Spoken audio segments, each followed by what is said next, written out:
Hello बच्चों, आज हम लोग आज के वीडियो लेक्चर में सरफेस टेंशन को पढ़ेंगे। सरफेस टेंशन फ्लूइड मैकेनिक्स का एक छोटा सा एक पार्ट है, छोटा सा एक टॉपिक है, लेकिन एक अच्छी समझ रखता है। ये video lecture series fluid mechanics के लिए है। आज फ्लूइड मैकेनिक्स का ये 5वां वीडियो लेक्चर है, 5th वीडियो लेक्चर है। इसमें हम लोग सरफेस टेंशन को समझेंगे। सरफेस टेंशन क्या होता है, कोशिश करेंगे सरफेस टेंशन के पूरे टॉपिक को 2 पार्ट में पढ़ें। आज पहला पार्ट पढ़ेंगे और बाद में इसका दूसरा पार्ट पढ़ते हैं। समझते हैं सरफेस टेंशन होता है क्या। ये फ्लूइड मीन लिक्विड में होने वाला एक फिनोमेना है। और सरफेस टेंशन होता क्या है, इसकी वैल्यू किस तरह से कैलकुलेट करते हैं और इसकी वैल्यू को इंक्रीज डिक्रीज किस तरह से कर सकते हैं। कौन कौन से एक्सटर्नल ऐसे पैरामीटर हैं जिन पर सरफेस टेंशन की वैल्यू डिपेंड करती है, इंक्रीज होती है, डिक्रीज होती है, उन सभी बातों पर चर्चा करेंगे। तो आज का जो टॉपिक है हमारे पास सरफेस टेंशन, लिक्विड में होने वाला एक फिनोमेना है, उसको समझते हैं। नाम से आपको पता चल रहा है सरफेस और टेंशन। टेंशन का मतलब होता है खिंचाव या तनाव। आपने मैकेनिक्स में तनाव पढ़ा होगा, टेंशन पढ़ा होगा, टेंशन फोर्स पढ़ा होगा। जैसे कोई स्ट्रिंग है, कोई धागा है, कोई रस्सी है, और यहां से आप अगर कोई ऑब्जेक्ट इस तरह से बांध दें तो ये mg इसका वेट हो जाएगा, वर्टिकल अपवर्ड इसका टेंशन होगा। टेंशन मीन होता है खिंचाव, ये तनाव होता है, तनाव बल कितना है, डोरी टाइट रहेगी।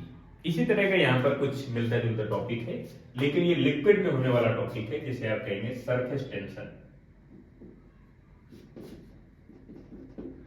Surface tension, surface tension. जैसे आप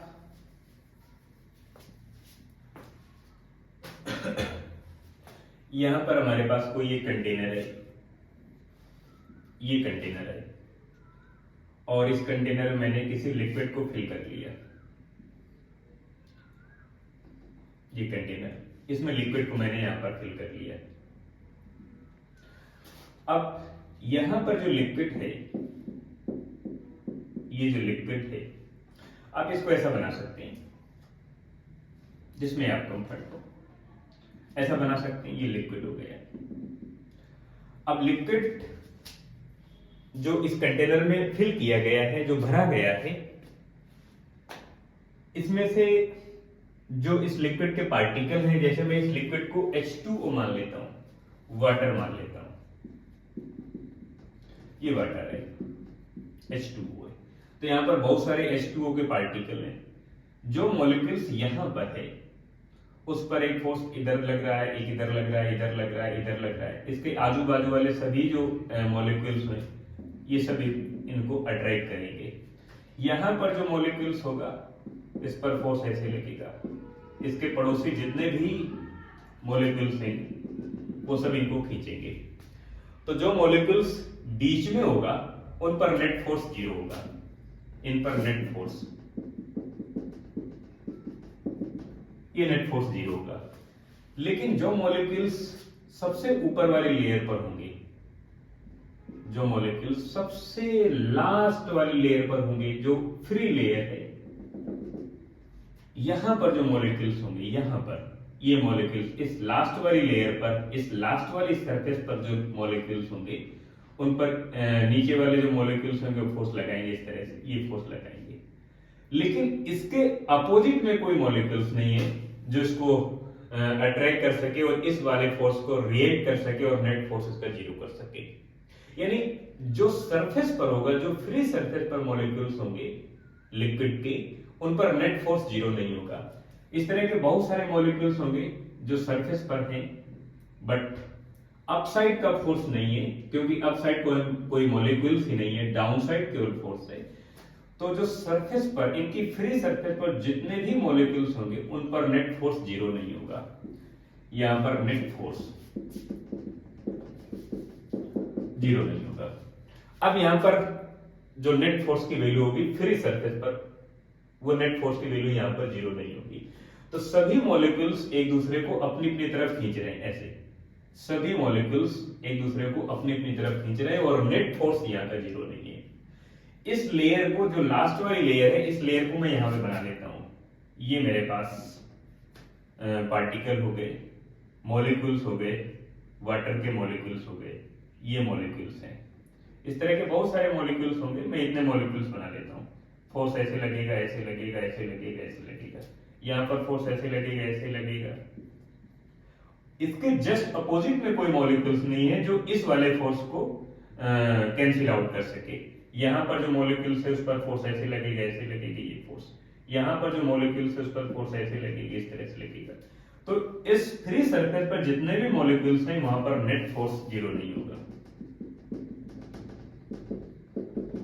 और यहां पर जब नेट फोर्स की वैल्यू जीरो नहीं होगी, एफ नेट की वैल्यू जब जीरो नहीं होगी, तो जो ऊपर वाली लेयर है वो टाइट रहेगी, टाइट रहेगी, और इस लेयर पर एक टेंशन डेवलप हो जाएगा। क्योंकि ये टेंशन सरफेस पर है, इसलिए इस टेंशन को सरफेस टेंशन कहते हैं। टेंशन इन फोर्स, बट कुछ इसकी लिमिट्स हैं कि कितनी लेंथ, इस सरफेस की कितनी लेंथ है, उस लेंथ पर कितना टेंशन है, उस टेंशन को सरफेस टेंशन कहते हैं। मीन पर यूनिट लेंथ पर जितना टेंशन होगा उस टेंशन को सरफेस टेंशन कहते हैं। टेंशन का मतलब आप फोर्स से समझ सकते हैं, टेंशन का मतलब आप फोर्स से समझ सकते हैं। और इस लेयर पर जो टेंशन है, जो खिंचाव है, आप ऐसे ऐसे समझे कि कोई कपड़ा है, जैसे मैं एग्जांपल में किसी कागज का एक एग्जांपल लेते हैं।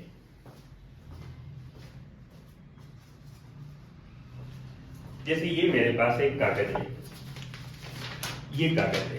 अब ये कागज, इस लिक्विड की फ्री सरफेस समझ सकते हो। मान लेते हैं आपने किसी बाल्टी में, किसी कंटेनर में पानी को फिल कर दिया। मैं कंटेनर यहां पर बना लेता हूं और यहां पर मैंने एक कंटेनर बना लिया, इसमें मैंने लिक्विड को फिल कर दिया। यहां पर मैंने लिक्विड को फिल कर दिया। अब ये वाली लेयर जो लिक्विड की है, ये सबसे लास्ट वाली लेयर है, ये लेयर। और यहां पर जो लिक्विड होगा वो फ्री होगा। यहां पर जो लिक्विड होगा उस पर नेट फोर्स जीरो नहीं होगा। यहां पर जो लिक्विड होगा उस पर नेट फोर्स जीरो होगा। इनके आजू बाजू वाले जितने भी पड़ोसी मॉलिक्यूल्स हैं वो सभी फोर्स लगाएंगे और यहां वाले मॉलिक्यूल्स के लिए नेट फोर्स जीरो हो जाएगा। लेकिन यहां पर जो इसकी फ्री सरफेस पर, इसकी टॉप सरफेस पर जो मॉलिक्यूल्स होंगे उन पर नेट फोर्स की वैल्यू जीरो नहीं होगी। और जितने भी यहां पर मॉलिक्यूल्स होंगे, क्योंकि फ्री सरफेस पर एक मॉलिक्यूल्स नहीं होगा, बहुत सारे मॉलिक्यूल्स होंगे, और सभी मॉलिक्यूल्स पर नेट फोर्स जीरो नहीं होगा। और मान के चलो कि ये वो फ्री सरफेस है। मेम्ब्रेन की झिल्ली आप समझ सकते हो फ्री सरफेस को।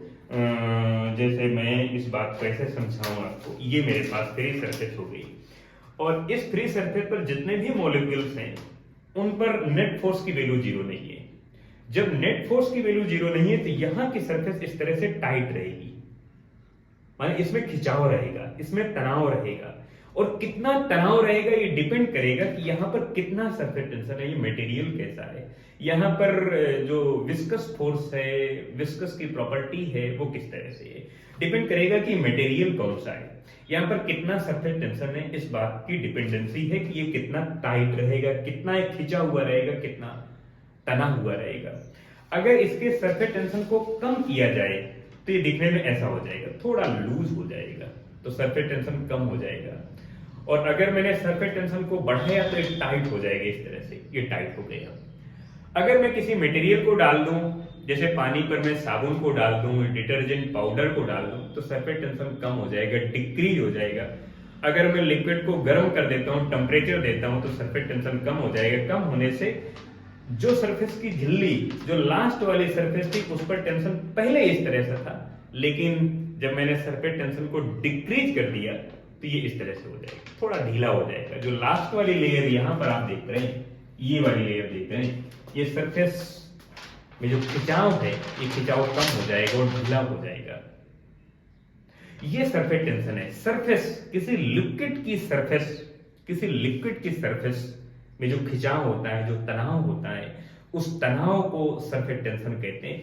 बट पर यूनिट लेंथ, सरफेस की जो लेंथ है, पर यूनिट लेंथ पर जो खिंचाव है, जो तनाव है, उस तनाव को सरफेस टेंशन कहते हैं। ये मटेरियल की इंटरनल प्रॉपर्टी है, डिपेंड करती है कि उस मटेरियल का, उस लिक्विड का टेम्परेचर कितना है, या उस पर ऐसा कोई मटेरियल मिला रहे हैं जो उसमें घुल जाए, सोल्यूबल हो या नॉन सोल्यूबल हो, तो सरफेस टेंशन को डिक्रीज कर सकते हैं, इंक्रीज कर सकते हैं।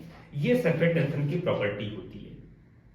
और अगर आपको सरफेस टेंशन की वैल्यू लिखना है तो यहां पर जैसे मैंने ये लास्ट वाली लेयर बनाई और यहां पर मैंने कोई भी एक नीडल रख दी, कोई कील रख दी जिसकी लेंथ L है, तो लेफ्ट साइड और राइट साइड दोनों से L और L 2L हो जाएगी। तो सरफेस टेंशन को आप S से डिपेंड कर दें, प्रेजेंट कर दें, या T से प्रेजेंट करें, फोर्स डिवाइड बाय लेंथ, और लेंथ डबल हो जाएगी, 2L हो जाएगी, और मात्रक हो जाएगा न्यूटन पर मीटर, इसकी यूनिट हो जाएगी। तो आप कह सकते हैं कि if 2L equal to 1 metre then surface tension equal to F। Mean per unit length पर जो टेंशन की वैल्यू है, जो सरफेस टेंशन की वैल्यू है या खिंचाव की वैल्यू है, उसे आप सरफेस टेंशन कहेंगे। चलिए इसका एक अगला कंसेप्ट देखते हैं। तो सरफेस टेंशन एक मटेरियल की प्रॉपर्टी है जो इस बात पर डिपेंड करती है कि वो कौन सा मटेरियल है, मटेरियल का टेम्परेचर कितना है, और मटेरियल में कोई ऐसा, यानी लिक्विड में, मेरे मटेरियल कहने का मतलब है लिक्विड। एक एग्जांपल और देखते हैं, फिर इसके डेरिवेशन देखते हैं। जैसे ये मेरे पास एक कोई कंटेनर है, ये कंटेनर है, और यहां पर मैंने लिक्विड को फिल कर लिया, ये कंटेनर हो गया, और इसमें मैंने लिक्विड को फिल किया हुआ है।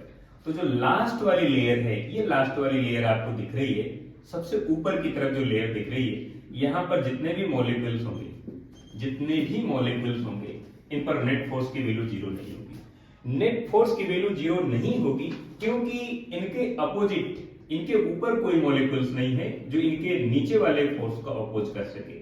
इस तरह से माने इस फोर्स का अपोज ये कर लेगा, इसके अपोजिट में ये कोई इधर कोई फोर्स नहीं है, इसके अपोजिट में कोई इधर कोई फोर्स नहीं, इसके अपोजिट में इधर कोई फोर्स नहीं है, तो इसलिए इनका नेट फोर्स जीरो नहीं होगा। वही कंडीशन इस पर होगी, वही कंडीशन इस पर होगी, वही कंडीशन इस पर होगी। तो यहां पर जो नेट फोर्स होगा लास्ट वाली लेयर पर, यहां पर जितने भी मॉलिक्यूल्स होंगे बीच में, लास्ट वाली लेयर से पहले जितने मॉलिक्यूल्स होंगे, उन पर नेट फोर्स की वैल्यू जीरो होगी। वहां की स्टडी हम लोग नहीं कर रहे हैं। हम लोग अपना जो कंसेप्ट सीख रहे हैं वो लास्ट वाली लेयर पर सीख रहे हैं, यानी फ्री सरफेस पर, ऑफ लिक्विड।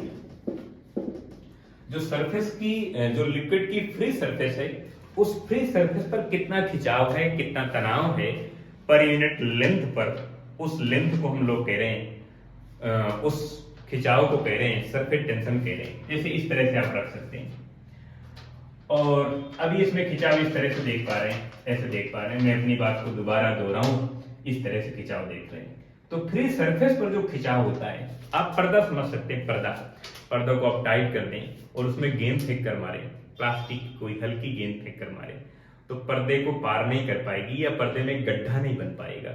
लेकिन अगर आप पर्दे को ढीला कर दें और फिर गेंद फेंक कर मारे, तो आप देखेंगे पर्दे में गड्ढा टाइप बन जाएगा। जहां पर गेंद गिरेगी वहां पर गड्ढा बन जाएगा, जहां पे गेंद टकराएगी, क्योंकि उसकी जो सरफेस थी पर्दे की वो ढीली थी। और अगर मैं टाइट कर देता हूं फिर मैं गेंद फेंक कर मारता हूं, तो गड्ढा बनेगा अगर भी, तो उतना गहरा नहीं गड्ढा बन पाएगा जहां पर गेंद गिरेगी। तो सरफेस में कितना खिंचाव है, कितना तनाव है, कितना टेंशन है, उस टेंशन की वैल्यू पर यूनिट लेंथ पर कितनी है, उस वैल्यू को कहते हैं सरफेस टेंशन कहते हैं। सरफेस टेंशन की वैल्यू इंक्रीज हो सकती है, डिक्रीज हो सकती है। जैसे मैं ऐसा कोई मटेरियल लिक्विड पर मिलाता हूं, जैसे डिटर्जेंट पाउडर है, साबुन है, ये सरफेस टेंशन की वैल्यू को डिक्रीज कर देते हैं। और डिक्रीज करने से होता क्या है, अगर आप सरफेस टेंशन, सरफेस टेंशन को आप S से प्रेजेंट कर लें या T से प्रेजेंट कर लें, मात्रक लिखेंगे, यूनिट लिखेंगे, न्यूटन पर मीटर लिखेंगे, एंड डायमेंशनल फार्मूला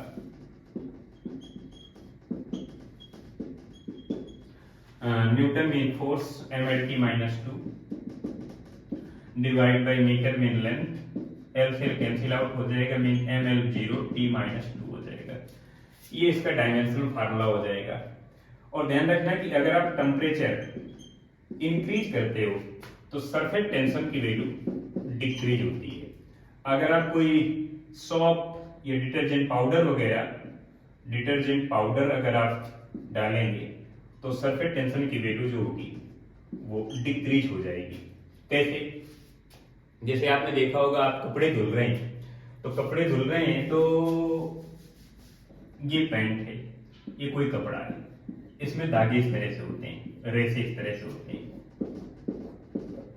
अब ये रेसे इतने महीन होते हैं, इतने पतले होते हैं कि इन छोटी छोटी जगह पर, इन बारीक जगह पर जो डस्ट पार्टिकल होते हैं, जो गंदे कण होते हैं, जिसे आप मैल कहते हैं, वो यहाँ पर आके छिप जाते हैं, यहाँ पर छिप जाते हैं। और यहाँ पर जब डस्ट आ गई तो हमें लगता है कि हमारा पैंट, कपड़ा, शर्ट वो गंदा हो गया। अगर आप बिना साबुन के कपड़ा धुलते हैं, यहाँ पे डस्ट आ गई, ये हमारा पैंट है। अगर आप बिना साबुन के कपड़ा धुलते हैं तो सरफेस टेंशन जितना उसका नेचुरल है उतना ही बना रहेगा, डिक्रीज नहीं होगा। तो वो पानी जो सामान्य पानी है, बिना साबुन के आप जब धुलेंगे, बिना गर्म किए पानी से जब कपड़ा धुलेंगे, तो यहां तक नहीं पहुंच पाएगा वो पानी, और ये डस्ट पार्टिकल यहीं कहीं बना रह पाएगा और बाहर नहीं निकलेगा। तो हम देखेंगे हमारा पैंट, हमारी शर्ट, हमारे कपड़े साफ नहीं हुए। क्यों साफ नहीं हुए? धुला तो हमने, लेकिन साफ नहीं हुए। साफ इसलिए नहीं हुए क्योंकि हमने उनमें साबुन नहीं मिलाया, उस पानी को गर्म नहीं किया, गर्म पानी से कपड़े को नहीं धुला, साबुन से कपड़े को नहीं धुला, कपड़े में डिटर्जेंट पाउडर नहीं मिलाया।